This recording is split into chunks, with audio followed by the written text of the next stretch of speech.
Hey guys, tonight we're taking a walk through a town cloaked in the quiet dread of a predator you can't see. Imagine a flame, small at first, a flicker of orange in the dark where it shouldn't be. It licks at dry wood, tastes the chemical tang of an accelerant, and greedily grows into a monster that erases history, one building at a time. The only thing left behind is a skeleton of charred timbers, the ghost of a memory, and the cloying smell of smoke that hangs in the air for days, a constant reminder that someone is out there, watching, waiting for their next chance to paint the night sky red. This is one of those stories that burrows under your skin, so you probably shouldn't be listening to this alone. So, before you get comfortable, take a moment to like the video and subscribe, but only if you genuinely enjoy what I do here. Your support is what keeps these stories coming. When you're done, drop a comment with where you're listening from and what time it is. I love seeing how far these tales travel. Now, dim the lights, maybe turn on a fan for that soft background hum, and let's ease into tonight's journey together. You see a town called Pine Ridge. It's the kind of place that seems manufactured for postcards, nestled in a valley where the biggest news is usually the high school football team's latest victory or a bake sale at the town hall. Life here is slow, predictable, and safe. Or at least it was. The safety started to curdle about 3 months ago, on a Tuesday.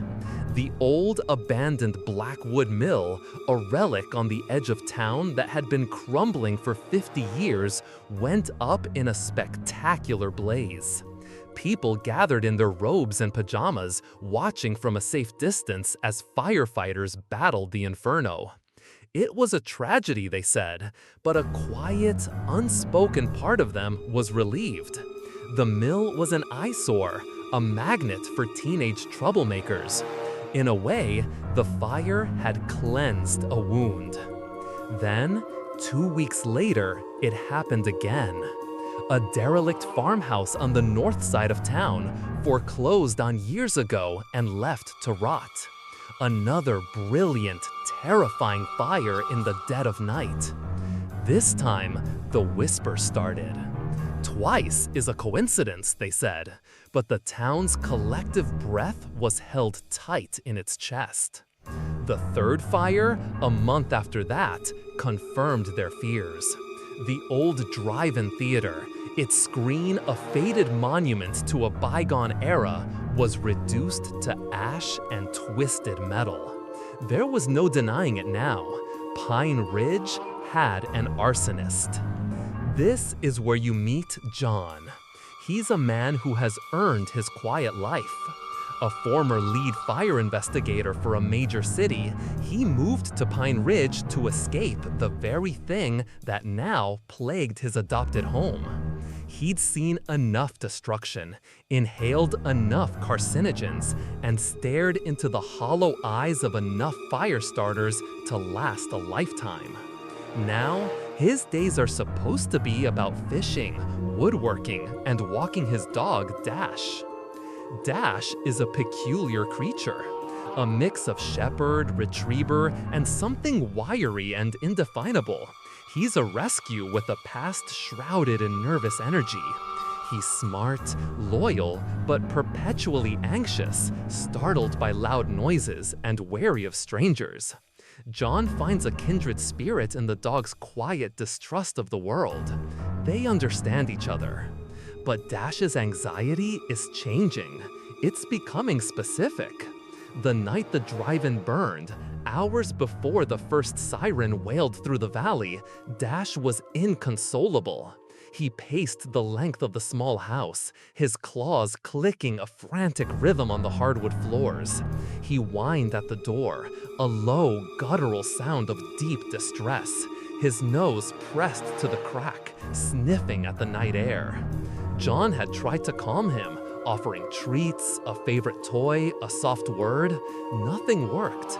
He just assumed it was a raccoon in the yard or a distant thunderstorm his own ears couldn't yet hear. Then the sirens came, and a cold knot formed in John's stomach. He'd recognized the pattern from the last 2 fires. The dog knew. You're watching John now, a week after the drive-in fire. He sits on his porch, a lukewarm coffee in his hand, staring out at the peaceful morning. The official investigation, led by a capable but overwhelmed local police chief, is going nowhere. This is the fundamental problem with arson cases, a fact John knows all too well. The crime itself is an act of evidence destruction. The arsonist in Pine Ridge is meticulous. They choose isolated, unoccupied structures, ensuring no witnesses and no casualties. They strike late at night. The fire departments, all volunteer crews from surrounding areas, are focused on containment, not evidence preservation. By the time an investigator can get to the scene, it's a waterlogged, smoldering mess. Proving arson, let alone identifying a suspect without a confession, is a fool's errand. The arsonist's precision is the first unsettling detail. There's an irony here that makes John's teeth ache. The fire starter seems to care more about public safety than your average delinquent with a can of gasoline. This isn't just about destruction, it's a performance. It's clean, calculated, an odd, almost surgical application of chaos. The community, while scared, is also quietly debating the arsonist's motives. Some think it's an insurance scam, but the targets are all financial dead ends. Others whisper it's a disgruntled former firefighter. It's a classic theory, one that holds a kernel of truth. Arsonists are often drawn from the ranks of those who fight fires, seeking a hero complex thrill. As John sips his coffee, Dash is at his feet, calm for now. But John can't shake the dog's preemptive panic. He looks down at the mutt, whose head is resting on his paws, eyes half closed. It's impossible. A dog can't predict a crime. It's a coincidence. His old investigator's mind cycles through logical explanations. Maybe the dog is smelling a specific accelerant on the wind. Unlikely from miles away. Maybe he's sensing a change in atmospheric pressure that precedes the ideal conditions for a large fire. A stretch. But the alternative, that his dog has some unexplainable sixth sense for impending doom, is a step too far into the absurd. And yet, the evidence is there, laid out as clearly as any clue at a crime scene. 3 fires, 3 nights of Dash's inexplicable terror, hours before anyone else knew a thing. John finishes his coffee and sets the mug down with a soft click. He may be retired, but the instincts that made him a good investigator are still there, buzzing just beneath the surface. He looks at the town, his peaceful sanctuary, and feels a familiar, unwelcome pull. The puzzle is laid out before him, and he's the only one who seems to be holding a piece that doesn't fit. A piece that just happens to be a jumpy, 4-legged, furry anomaly named Dash. You're back on John's porch, but the quiet is gone. A 4th fire has scarred the town's psyche, this time an old maintenance shed for the county, long since abandoned on a forgotten access road. It happened 2 nights ago, and just like before, Dash gave his 4-hour warning. This time, John didn't try to soothe him. He watched. He took notes. He saw the dog's frantic attention was focused not just on the door, but specifically on the air vent near the floor, as if a scent was being piped directly into the house. A scent only he could detect. The official word, printed in the Pine Ridge Gazette that now sits folded on John's knee, is the same tired refrain. No leads, investigation ongoing. They're treating it like 4 separate cases of vandalism, but John knows better. A single artist is at work here. He folds the paper, the crinkle of the newsprint unnaturally loud in the silence. The town is on edge, but the investigation is inert. He knows why. Fire marshals are overworked and underfunded. They follow a script. Secure the scene, look for the point of origin, test for accelerants, interview potential witnesses who don't exist. They're checking boxes, not thinking outside of them. The arsonist knows this, exploits this. It's an elegant, infuriating dance. And the quiet irony isn't lost on you. The arsonist's careful selection of isolated targets means John can move around without drawing attention. The perpetrator's caution has inadvertently created the perfect environment for an off-the-books investigation. He stands up, a decision solidifying in his mind. He's going back to the beginning, back to the Blackwood Mill, the first scene, the oldest, coldest trail. He clips a leash onto Dash's collar, and the dog, sensing a break in routine, thumps his tail tentatively against John's leg. They drive in silence, the familiar landscape of Pine Ridge feeling alien, tainted. The mill is a skeleton, stark and black against the blue sky. The yellow caution tape is sagging, defeated by the sun and rain. John walks the perimeter, his old training kicking in. He ignores the epicenter of the blaze. That's a lost cause. He scans the periphery, the approach routes, the places a person might linger before or after the act. He's looking for the detail the official team, with their focus on the big picture of the fire, would have missed. Dash trots beside him, sniffing at weeds and rubble, blissfully unaware of the purpose of their visit.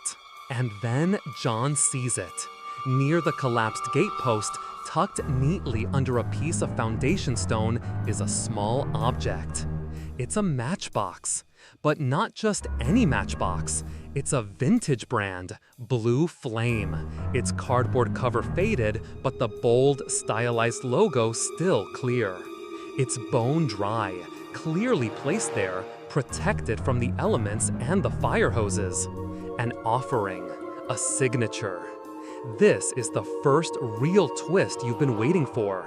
The official team, in their by-the-book sweep, completely missed the arsonist's calling card. His heart hammers in his chest. He pulls on a pair of leather work gloves from his back pocket, a reflex from his old life, and carefully picks it up.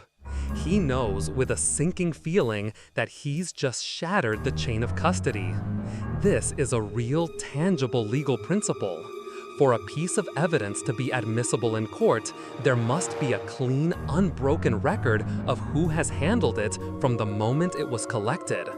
By touching it, by even being here as a private citizen, he has rendered it legally worthless. A good defense attorney would have it thrown out before the prosecution could even label it Exhibit A.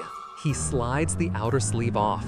Inside, there are no matches, just a single, perfectly formed pine cone seed nestled in the bottom of the tiny drawer. What a strangely poetic, unsettling detail. A seed, a symbol of new life, left at a scene of total destruction. John pockets the matchbox, his mind racing.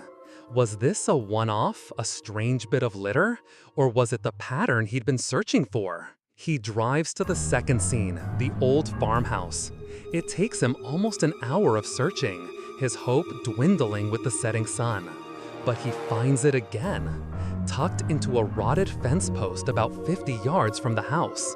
Another Blue Flame matchbox. Another single pinecone seed. He finds the third at the drive-in, placed carefully on the base of the lone speaker pole that survived the blaze.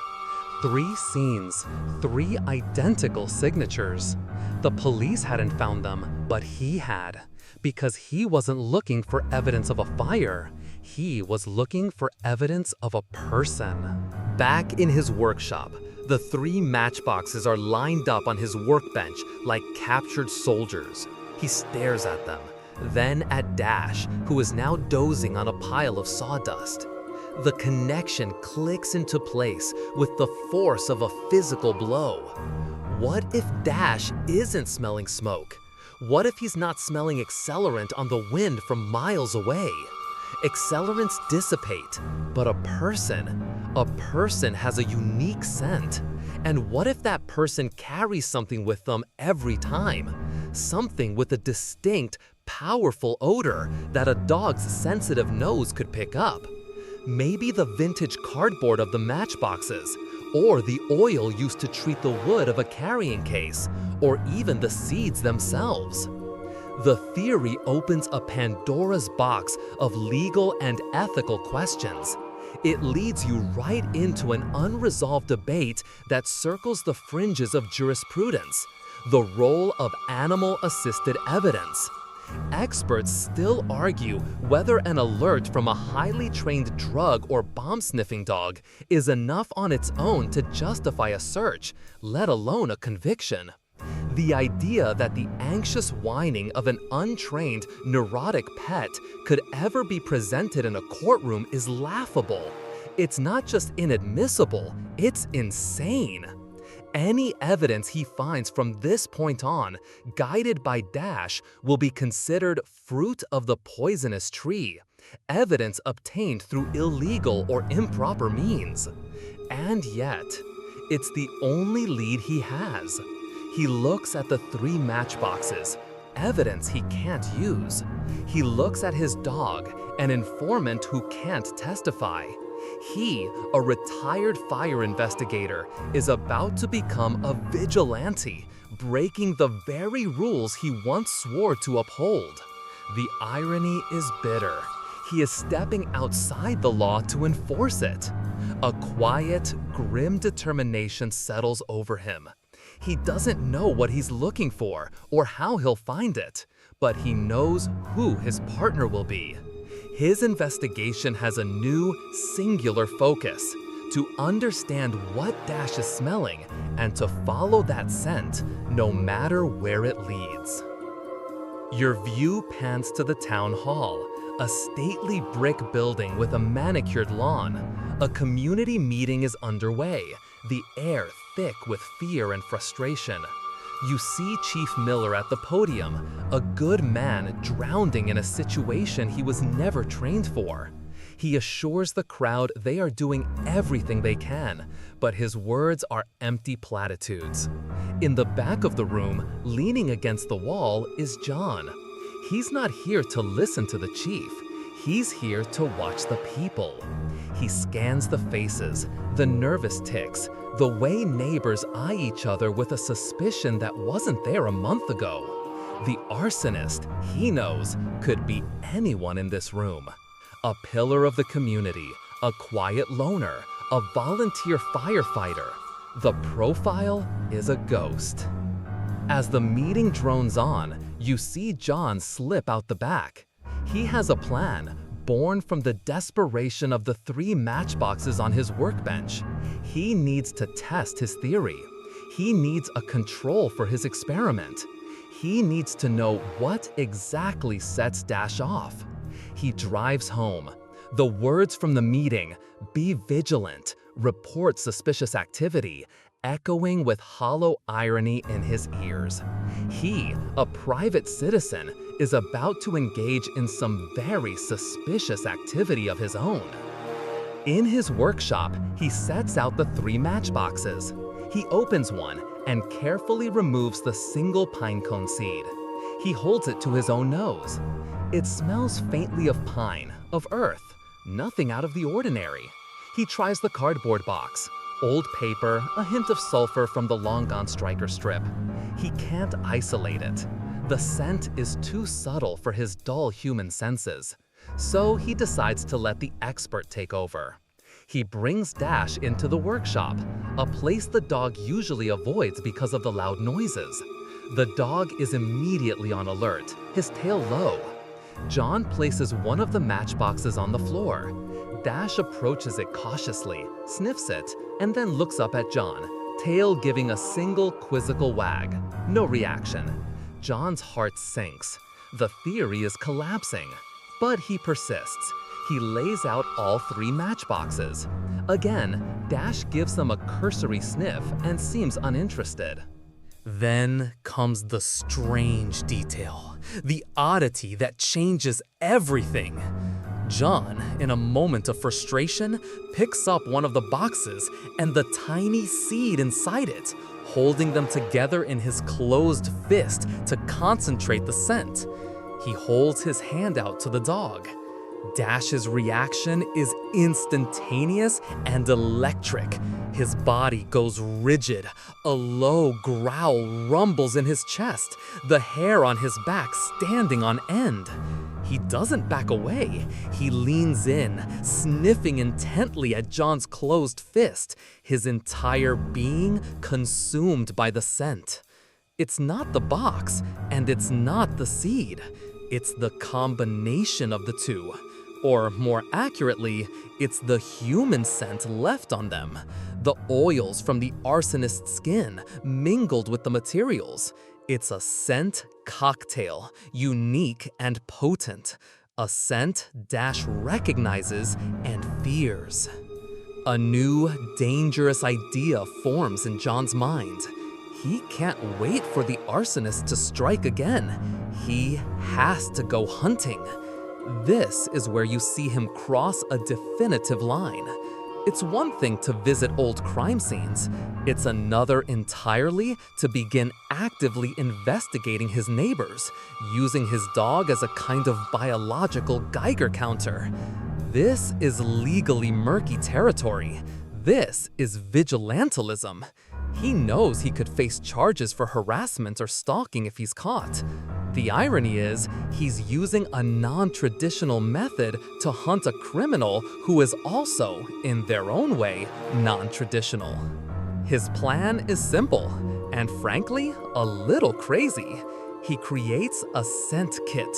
He places one of the matchboxes and a seed into a small, airtight plastic bag. He'll use this to give Dash a preview of the target scent before they go on their walks.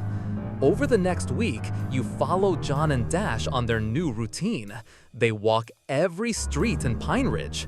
They walk past the library, the grocery store, the post office. At the start of each walk, he lets Dash get a good sniff of the baddie. Then he watches. He watches the dog's every move, every twitch of the nose, every subtle change in posture. He's looking for that same reaction he saw in the workshop. Days pass, nothing. They walk miles, and Dash is just a dog being a dog. John starts to feel foolish. He's a retired professional, chasing a ghost with a neurotic mutt. He's walking a fine line. In 2012, the Supreme Court case Florida v. Jardines established a critical precedent. The court ruled that using a drug-sniffing dog on a suspect's front porch constituted a search and therefore required a warrant. John isn't on anyone's porch yet, but by walking through public spaces with the specific intent of having his dog search the air for a scent associated with a person, he's operating in a gray area the size of a football field. The legal debate here is fascinating. Does the plain smell doctrine apply to a dog sniffing the air in a public park? Experts still argue over the expectation of privacy regarding the personal scents we shed into the world. Is the air around us truly public domain? One evening, they are walking past the community park. The local kids' baseball team is practicing under the lights. Parents sit in the bleachers chatting. John lets Dash lead the way along the public sidewalk that borders the field. Suddenly, Dash stops. He freezes, his head cocked, nose twitching, aimed at the bleachers. John's pulse quickens. He gives the leash a gentle tug. Dash whines, a low, anxious sound, and takes a few steps back, his eyes locked on the crowd of parents. He won't go closer. This is the reaction. John's eyes scan the bleachers, a dozen people. He can't just walk up and start accusing them. He needs to get closer to isolate the source. Pretending to be an interested spectator, he guides Dash along a path that takes them behind the bleachers. The dog's anxiety visibly escalates. His claws scrabble on the pavement, and he pulls hard on the leash, trying to retreat. John kneels, stroking the dog's back, trying to appear casual. He peers through the metal framework of the bleachers. He can see shoes, bags, coolers. Then he sees it. Under the bench, near a woman's tote bag, is a single leather glove identical to the work gloves John himself wears. And sitting right next to it, almost as if it had been placed there deliberately, is a small, solitary pine cone. It's not a seed, but it's a powerful echo. The connection is tenuous, circumstantial. But for John, seeing it after Dash's reaction, it's like a flare in the dark.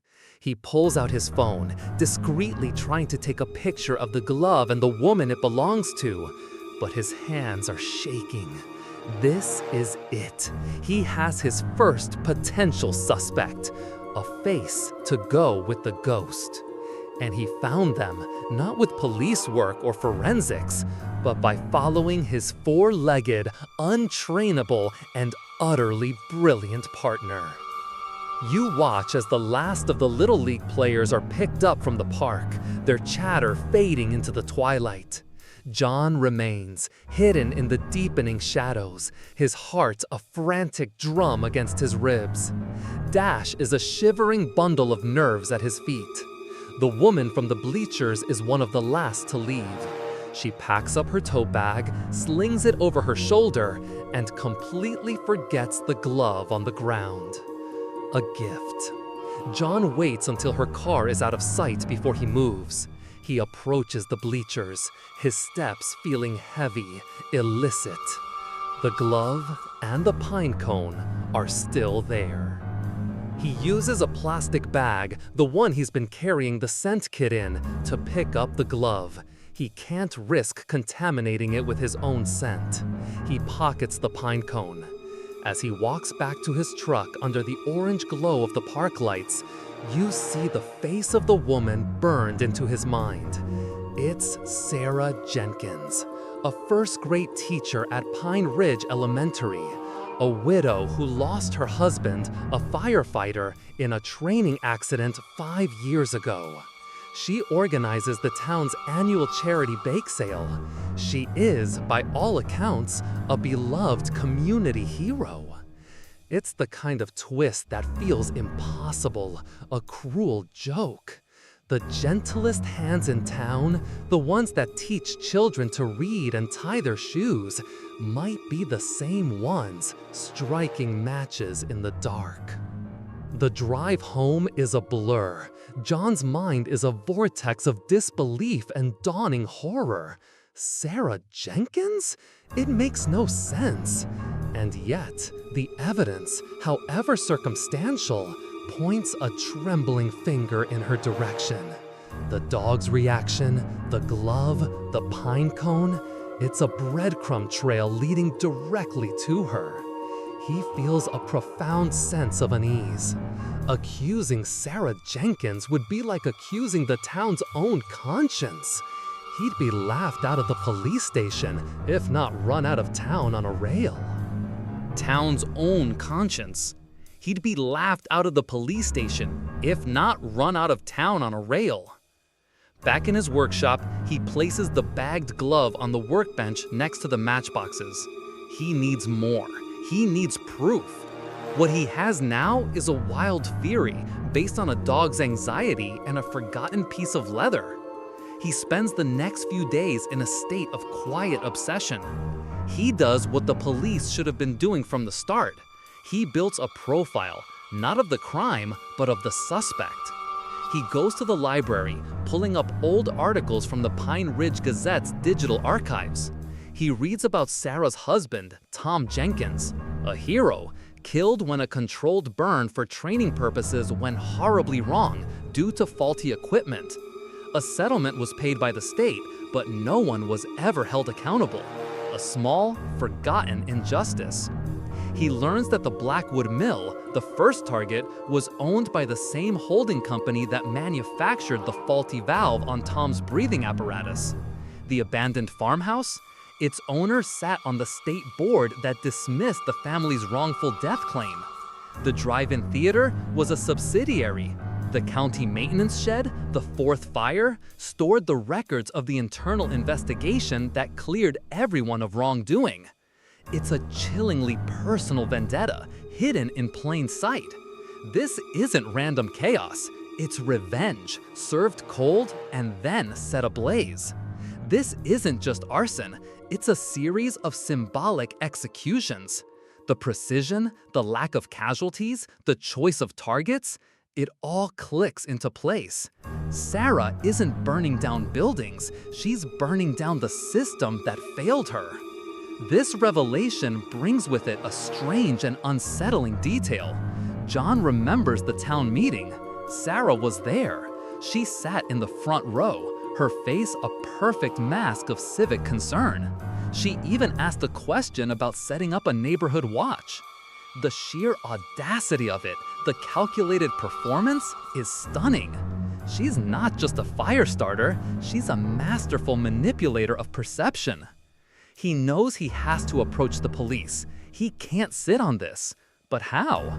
He walks into the station with a story about his dog getting spooked and a glove he found in a park. Chief Miller would thank him for his time and show him the door. He's trapped. His evidence is compelling to him, but it's legally toxic. This situation highlights a recurring debate in law enforcement, the use of unofficial informants and the intelligence they provide. While police often rely on tips from confidential informants, those informants are typically vetted criminals themselves, providing information for a plea deal. An ex-investigator with a psychic dog doesn't fit the profile. Any action the police take based on John's tip could be challenged in court as being derived from an illegal search, jeopardizing the entire case. John decides on a high-risk gamble. He calls Chief Miller and requests a private meeting, saying only that he has a sensitive theory about the arsons. He doesn't mention Dash. He doesn't mention the glove. He lays out the pattern. He connects the 4 burned properties not to each other, but back to the single tragic incident of Tom Jenkins's death. He presents it as a hypothesis, a piece of deductive reasoning from a retired expert. You can see the skepticism on Chief Miller's face melt into dawning comprehension. Miller is a small-town cop, but he's not stupid. He knows the Jenkins story. He was at the funeral.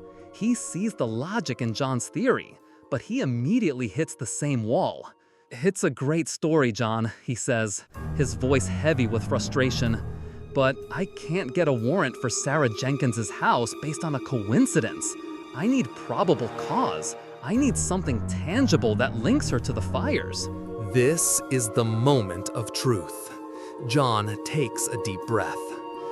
"I think I know how to get it," he says, the words feeling like a betrayal of his own methods.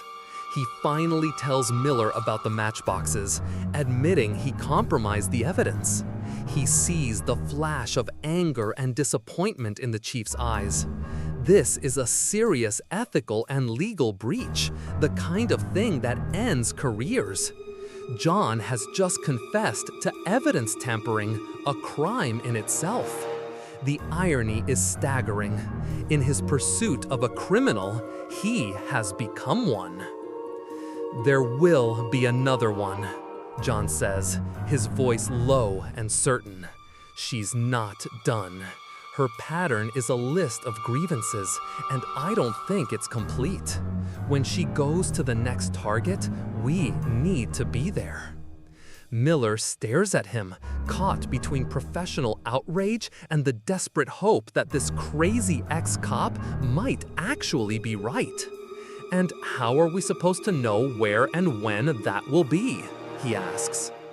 John looks the chief dead in the eye. "I have an informant," he says, the lie tasting like ash in his mouth. They're not exactly conventional, but they're reliable. He's not talking about a person. He's talking about Dash. And he's about to propose a plan that will push the boundaries of police work, legality, and sanity itself. You're now inside Chief Miller's cramped office. The air is stale, thick with the smell of old coffee and desperation. The blinds are drawn, casting the room in stripes of shadow and light. It's a scene of reluctant conspiracy. On the table between John and Chief Miller sits the bagged glove and one of the blue flame matchboxes. Miller has been staring at them for 5 solid minutes, his career flashing before his eyes. He knows he's standing on the razor's edge of police protocol. "Let me get this straight," Miller says, running a hand over his tired face. "You want me to authorize a surveillance operation based on a theory you got from an unnamed informant who gets their information from a dog?" John doesn't flinch. "I'm asking you to trust the pattern. The dog is just the early warning system. Sarah Jenkins is targeting every person and entity that had a hand in burying the truth about her husband's death. I've made a list." He slides a piece of paper across the desk. On it are 5 names. 4 of them have check marks next to them, corresponding to the 4 fires. The 5th name is circled in red: Frank Peterson. "Frank Peterson?" Miller reads aloud, his eyebrows shooting up. "He's a retired state fire marshal. He signed the final report on the Jenkins accident. He lives 20 miles out of town on an old farm with a massive, historic barn. A big, beautiful, tinder, dry barn," John adds quietly. "It's the perfect 5th act. It's the capstone. She's been saving the man who wrote the official lie for last." The logic is undeniable. The narrative is clean. But for a cop like Miller, it's still built on a foundation of sand.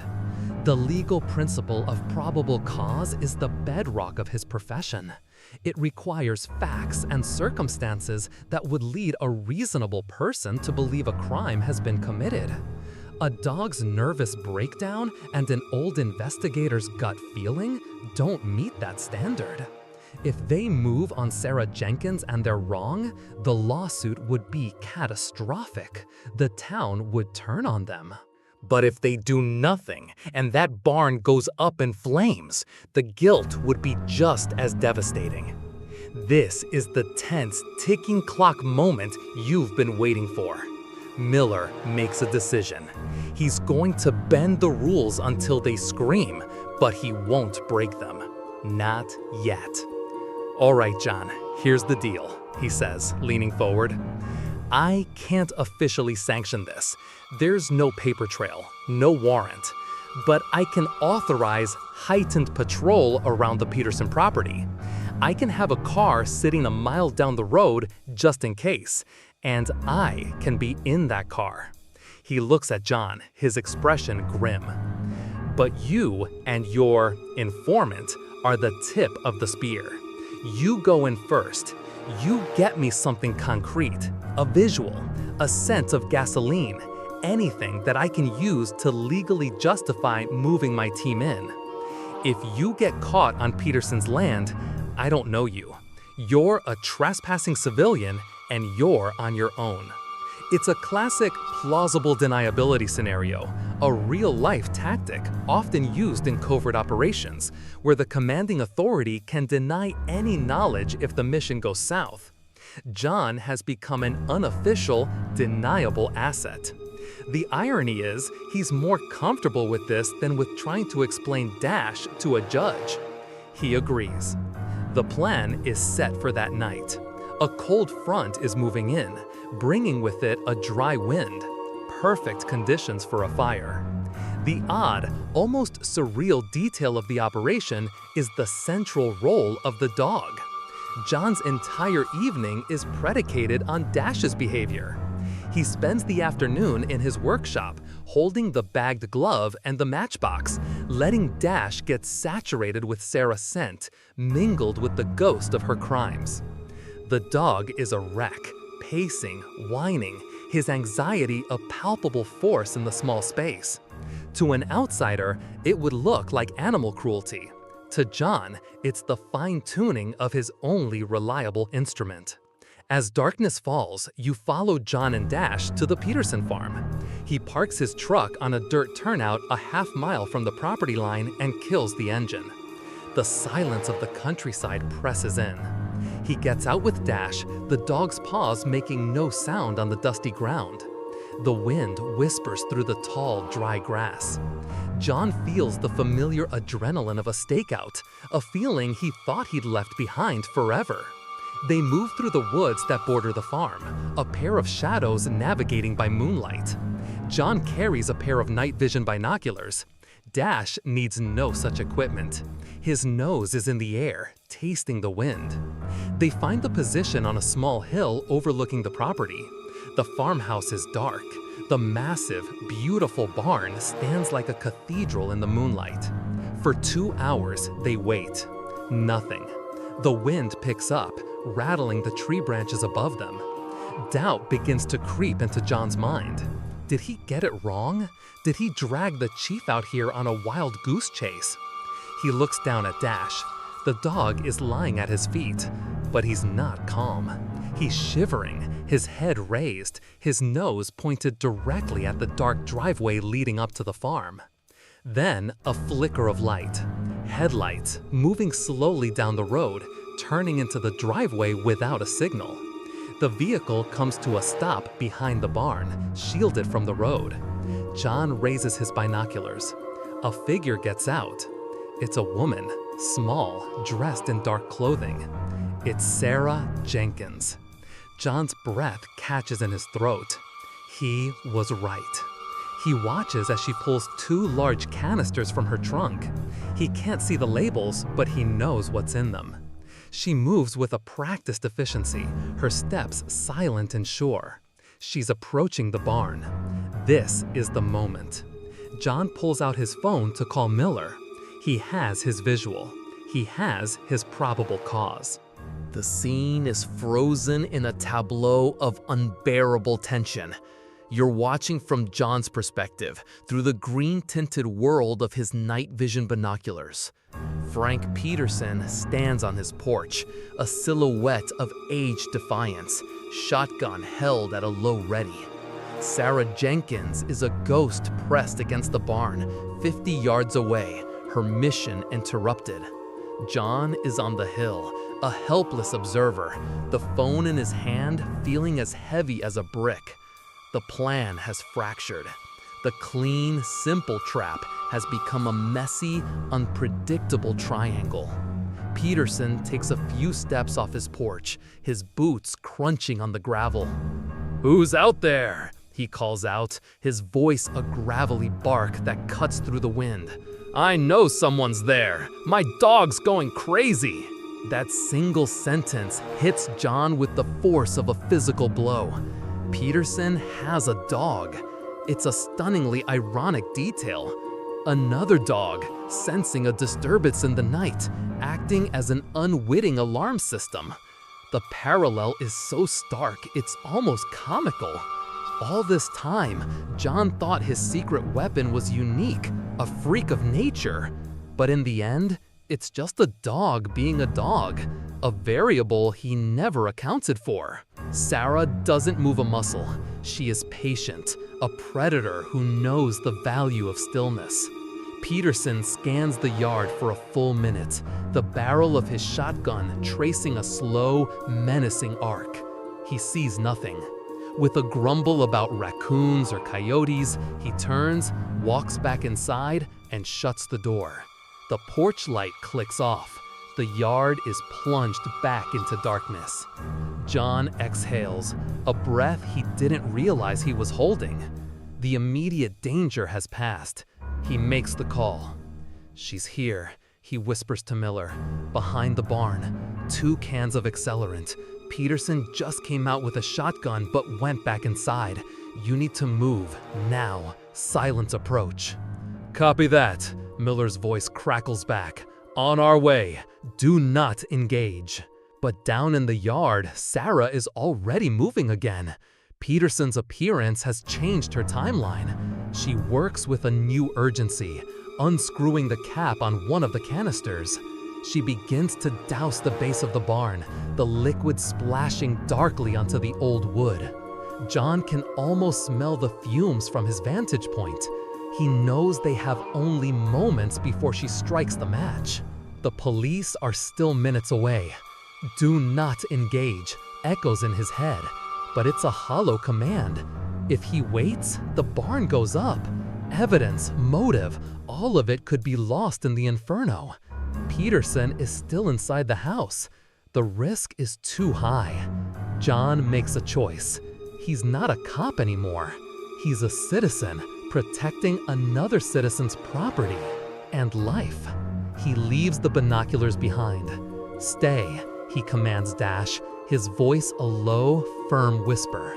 For once, the dog obeys, sinking to the ground, his fear overridden by the authority in John's tone. John starts down the hill, moving through the trees with a speed and silence that surprises even himself. He's not the retired old man anymore. He's an investigator again, his body remembering the rhythm of the hunt. He reaches the edge of the woods, the barn now just 30 yards away. Sarah is working on the second canister. Her back is to him. He can see the faint outline of a matchbox in her hand. A blue flame, he's certain of it. This is his one chance. "Sarah," he says, his voice calm, conversational. Not a shout, not an accusation, just her name, hanging in the night air. She freezes, then spins around, her body coiling like a spring. Her eyes are wide in the moonlight, glittering with a mixture of shock and fury. She doesn't recognize him at first. To her, he's just a man who has appeared out of the darkness. "Get back," she hisses, her voice trembling but laced with steel. "This has nothing to do with you." "It has everything to do with me, Sarah," John says, taking a slow step forward. The Blackwood Mill, the farmhouse, the drive-in. It ends tonight. Recognition dawns on her face, followed by confusion. "How?" "You left a trail," he says, gambling that the truth will disarm her more than a threat. "The matchboxes, the seeds. It was a message, wasn't it? For someone to see, for someone to understand. You're witnessing the confession now, not in an interrogation room under harsh fluorescent lights, but here, in the cold dark, with the smell of gasoline on the wind.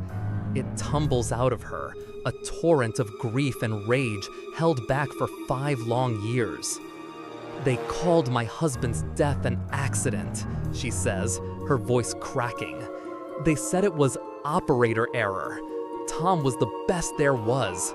It was their faulty gear, their corner cutting, their lies. Frank Peterson wrote the report that erased him, that turned his legacy into a footnote of incompetence. They took his life, and then they took his name. I was just balancing the bucks. This is the motive you've been waiting for, more personal and tragic than anyone imagined. It wasn't about insurance or pyromania. It was about reclaiming a narrative. It was about justice, sought with fire and rage. A real criminal event, the cover-up of Tom Jenkins's death, has led to this moment. Her crimes were an act of protest, a desperate, fiery lawsuit against an indifferent system. "This isn't justice, Sarah," John says gently. "This is just more destruction." "It's the only justice they understand," she spits back, raising the matchbox. At that exact moment, two things happen at once. From the house, Peterson's dog starts barking furiously again. And from the road, the barely audible crunch of tires on gravel announces the arrival of the police. Sarah hears it. Her head whips toward the sound, her eyes wild with panic. The trap has finally sprung. She looks from the approaching, subtle lights to John, to the barn soaked in accelerant. In a final, desperate act of defiance, she strikes the match. The small flame flares to life, a tiny star of brilliant orange. She throws it. But she doesn't throw it at the barn. In a shocking final twist, she throws it at the second, still full canister of accelerant at her feet. Not as an act of arson, but as an act of escape. The plastic canister ignites with a deafening whoosh, creating a wall of fire and thick black smoke between her and John. It's a smokescreen, a diversion. By the time John's eyes recover from the blinding flash, she's gone, vanished into the darkness of the surrounding woods as police cars finally swarm the driveway. He's left standing there, the heat of the fire on his face, with a confession no one else heard, and a suspect who has disappeared into the night. You're in the immediate, chaotic aftermath. The night is no longer silent. It's filled with the crackle of the police radio, the crunch of boots on gravel, and the hiss of a fire extinguisher as an officer puts out the burning canister. The wall of fire Sarah created was a brilliant, desperate gambit, and it worked perfectly. The smoke gave her the cover she needed. A search party is quickly organized, fanning out into the woods, but it's a token effort. She knows this land, and she has a significant head start. She's a ghost in the wind once more. John stands with Chief Miller beside the barn, the acrid smell of burnt plastic hanging in the air. The evidence is finally, indisputably here. The canisters of accelerant, the abandoned car registered to Sarah Jenkins, the footprints. They even find the spent blue flame match where she dropped it. They have their probable cause. The irony is, they only have it because their suspect escaped. "She confessed, Chief," John says, his voice hoarse. "To everything. It was all about her husband." Miller nods, his face grim. "A confession only you heard is just your word against hers. Right now, it's hearsay." He looks at John, a new respect in his eyes. "But your informant was right on the money. We'll get a warrant for her house. We'll find something that ties it all together." The search of Sarah's house happens the next morning. It's a strangely sterile scene. Her home is neat, orderly, the home of a beloved first-grade teacher. There are no maps with red circles, no manifesto. But in a locked box in her closet, they find what they need. They find dozens of empty blue flame matchboxes. And they find Tom Jenkins's original case file, copies of reports he must have made before his death, detailing the faulty equipment and the department's failure to address it. And the most damning piece of evidence, a handwritten list of names. The same names on John's list, the 4 entities she'd already burned. And at the bottom, Frank Peterson. The manhunt for Sarah Jenkins lasts for 2 weeks. It becomes a statewide news story. The quiet teacher, the grieving widow, revealed as a meticulous, vengeful arsonist. She is eventually caught, not by a brilliant piece of detective work, but by a mundane, sad reality. She's found sleeping in her car at a rest stop 100 miles away, out of money and out of options. She offers no resistance. Then comes the trial, And this is where the story takes its final, fascinating turn, moving from the field to the courtroom. The prosecution has a strong case: the car, the canisters, the list. But Sarah's defense attorney is sharp. He immediately files a motion to suppress all evidence found after John's initial involvement. His argument is a direct challenge to the very beginning of the investigation. This brings you to the core legal debate of the entire story: the admissibility of evidence discovered via an unorthodox, potentially illegal private investigation. The argument centers on Dash. The defense claims that John's walks with his dog were in fact warrantless searches. They cite Florida versus Jardinines, arguing that John used a super-sensitive instrument, a dog's nose, to investigate the private sense of citizens in public spaces, a violation of the Fourth Amendment. They contend that everything that followed, the identification of Sarah at the park, the tip to Miller, the stakeout, was fruit of the poisonous tree. If the tree is poisoned, its fruit is inedible. If the initial search was illegal, all subsequent evidence is inadmissible. The prosecution counters, arguing that John was a private citizen. The Fourth Amendment protects against unreasonable searches by the government, not by other citizens. John, they claim, was just a man walking his dog. What he and his dog smelled in the public air is fair game. It's a legal tightrope walk. Experts are brought in on both sides, reigniting the long-standing argument over the expectation of privacy in a world of ever-advancing surveillance technology. Is a dog's nose a form of technology? The question hangs over the courtroom. In a pre-trial hearing, the judge makes a landmark ruling. He agrees that if John had been a police officer, the evidence would be suppressed. But he was not. He was a private individual, and his actions, while unorthodox, did not constitute a state-sponsored search. However, the judge delivers a stern warning about the dangers of vigilantism. The evidence is allowed, but the controversy puts a permanent asterisk next to the case. It becomes a niche legal precedent studied in law schools, forever known as the Pine Ridge precedent, or more colloquially, the dog-nose defense. With her legal challenge lost, Sarah Jenkins accepts a plea bargain. She pleads guilty to 4 counts of arson, and in return, the prosecution drops the charges related to the Peterson farm. During her sentencing, she gives a statement not of apology, but of explanation. She calmly and lucidly details the systemic failures that led to her husband's death and the subsequent cover-up. Her case, ironically, ends up reopening the investigation into his death. The attention forces the state to re-examine the file. The oddest detail of all is that her crime spree ultimately achieves her original goal. Frank Peterson's report is officially discredited, and Tom Jenkins's death is reclassified as being caused by faulty equipment. His name is cleared.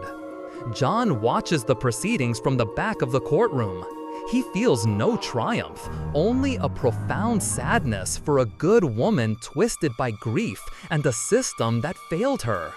He is never charged for his own rule-bending, but he remains a controversial figure in town, part hero, part meddling vigilante. You see him one last time, a few months later. He's on his porch, same as the beginning. The town is quiet again, healing. He throws a tennis ball, and Dash, no longer a bundle of nerves, but a happy, panting dog, leaps to catch it. The cycle of anxiety is broken. The ghost Dash was smelling is gone. John looks at this strange, wonderful dog who saw a truth no one else could.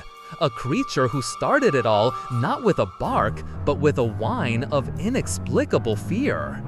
Justice in Pine Ridge was ultimately served, but it arrived through a bizarre, tangled path of vengeance, obsession, and the strange sixth sense of a very good boy. And so, the quiet little town of Pine Ridge returns to its slumber, forever changed by the fires and the unlikely duo who put them out. The story of Sarah Jenkins serves as a somber reminder that the seeds of chaos can be sown by the deepest grief, and that the pursuit of justice can sometimes lead us down the darkest of paths. It makes you wonder about the quiet heroes and hidden villains living just next door, their stories waiting for a single spark to bring them into the light. These are the tales that remind us of the complexities of the human heart and the strange, often winding roads that lead to the truth. Thank you for joining me on this journey tonight. Your presence here, sharing in this story, means more than you know. It's a privilege to be the voice in the dark for so many of you around the world. If you found yourself captivated by the strange case of the arsonist and her canine pursuer, a like and a share would be deeply appreciated. And as always, I'll be in the comments, reading your thoughts and theories. I look forward to our next story, our next walk through the shadows together.